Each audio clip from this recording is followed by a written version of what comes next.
At some point you may come across someone who's attempting to win £1,000 or some other large amount by placing a series of successful lays. Now, the idea is to start off with a small bank and each time lay to a liability of your bank, and as your lays are successful, reinvest all winnings until you have your £1,000. So this video describes a rolling lays spreadsheet to show the staking to do that. We may stake for a liability of £10 to start with, and if we can do that at evens, and all our other lays could be at evens, just 7 successful lays could get you to your £1,000. Now, if we're reinvesting all winnings, as soon as we hit a winner, we're going to lose everything.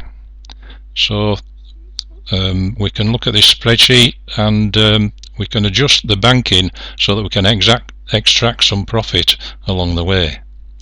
If we can manage to hit a loser with our first lay, we can take out our original stake and then play up just the profit, so that when we hit if we do hit a winner, all we lose is the profit that we made rather than our stake as well, so we would lose nothing. And as we hit more losers with our lays, we can if we reset our bank again later on, we can extract more profit along the way, so we don't have to lose everything by using this method. Right, let's have a look at the spreadsheet. Here we are in the spreadsheet, a very standard layout for my staking plan spreadsheets. Enter your commission rate up there at E1 and the size of your starting bank at J4. Over here in column A, put in the date of your event, enter the name of your runner in column B and its lay odds in column C. As you enter those lay odds, you get the lay stake in column F, and the liability of that stake at those odds is shown there in column G for a check as you put your stake on in Betfair. Hit a winner or a loser, enter that in the column D, a 0 or leave it blank for a loser, and if you hit a winner, enter a 1 and just put that back to a loser. Now, as you hit your winners or losers, your profit or loss is shown in column H, and those individual profits or losses are added together and totalled in column I. Whatever's in column I is shown on a graph over to the right here, so you can see the progress of your lays. And as you make these profits, they're added to your bank, so £10 there added to 10.53 becomes 20.53, etc. And if we want to reset our bank at any time, we can do that over here in column K. We'll look at that in a moment. So that's the basic inputs of the spreadsheet.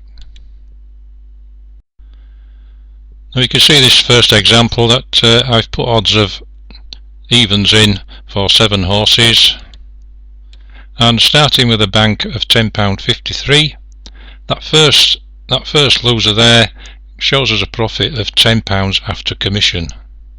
Now if we reinvest that on the next runner and lay to a liability of £20.53 with the second runner, we stake £20.53, and if that loses, we make £19.51, which is added onto the bank again, and then we lay the next one to that liability of £40.04 and so on.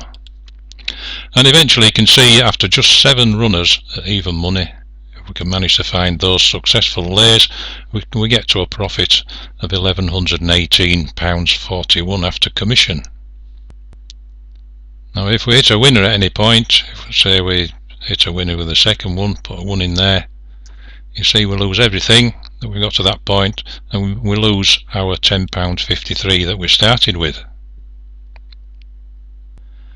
Now that's the same at any point because we've reinvested everything, so if it was the last one, if we got to that really big lay of 578 and we hit a winner, we lose everything and we go back and we've actually lost our original starting bank. Now to get around that, we can reset our bank at any point. So if we're happy that we've hit that first winner and gained £10, we could reset our bank. Instead of having it at £20.53, we could set it to that £10 profit that we've got. So if we put 10 in there now, our second lay would have a liability of that £10. And now when we hit our winner later on down there, instead of losing our £10.53, we've lost zero, because all we've been doing is playing up that £10 rather than the £10.53 of our original bank. If we don't want to finish up with zero when we hit our winner, we can reset the bank somewhere down here. So at that point we've got 144.59 in the bank, so we may decide to extract £100 out of that. So if we reset the bank at that point to 44.59, well, now when we hit our winner later on, we finish up with that £100 in our pocket that we extracted there by resetting the bank. So that's how we can first of all trade for nothing by just playing up profits instead of our original stake, and how we can extract a bit of profit later on by resetting the bank. And we can do that as many times as we want. You could reset it every time if you wanted. To roll up profits, of course, all our odds don't need to be very short. Of course, we can use any odds we like, just so long as they don't win. So I put some other odds in here of 3, 5.9, 8, 6.8, etc. And we can roll them up just the same. Now, to make the £10 profit this time, I've set the bank a bit bigger at 21.05 because we've got odds of 3. There is a separate spreadsheet in to work that out for you. That's included with this spreadsheet file. So now I can still extract later at a bank of £10 after hitting that first loser, and carry on with these other odds. And you can see at this point here, after 6 horses, it's got to a profit of £20 and 12 pence. If I hit a winner with that one, I come out with nothing there, so I would have lost nothing if I'd managed to get that far.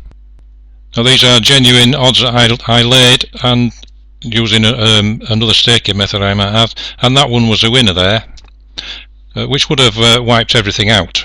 But to avoid that, we may set off more than one of the laying sequences, so just have a look at that. So to avoid the inevitable winner, which is bound to come along at some time, we could make several copies of the spreadsheet file and start several different laying sequences. So in the first one we may choose to lay everything, and in the second one we may lay every third horse. So we'd be laying horse 1, then miss out 2 and 3 and lay horse 4, miss out 5 and 6 and lay horse 7, and in the third one lay horse 2, 5, 8, etc. and in the fourth one lay horse 3, 6, 9, etc. Now if we go back to the other sheet, you can see that that winner occurred at horse 4, so that would have put out that one where we're laying everything, and that one would have lost there where we laid it, horse number 4 there, but we'll still be in the game with that one and that one, and we could always start off another one, an extra one to replace the ones that had gone out. It would cost more in stakes, of course, to start all these up, and you'd have to add your lay stakes together. If you're laying everything, you'd be laying one of the other horses, so you'd have 2 stakes to put on each time. So if you chose to do this method, you could at least stay in the game once you hit a winner at some point. And whilst you're doing that, you could be extracting a bit of profit along the way, of course. We could reset the bank at any time and extract a bit of profit if we chose. Now there's a betting sheet for doing this exactly the same method, only using bets instead of lays, and that sheet is exactly the same as this, except we're betting instead of laying, of course. Okay, so good luck with aiming for your £1,000 profit if ever you have a go at that. Thanks for listening, and good luck with your trading.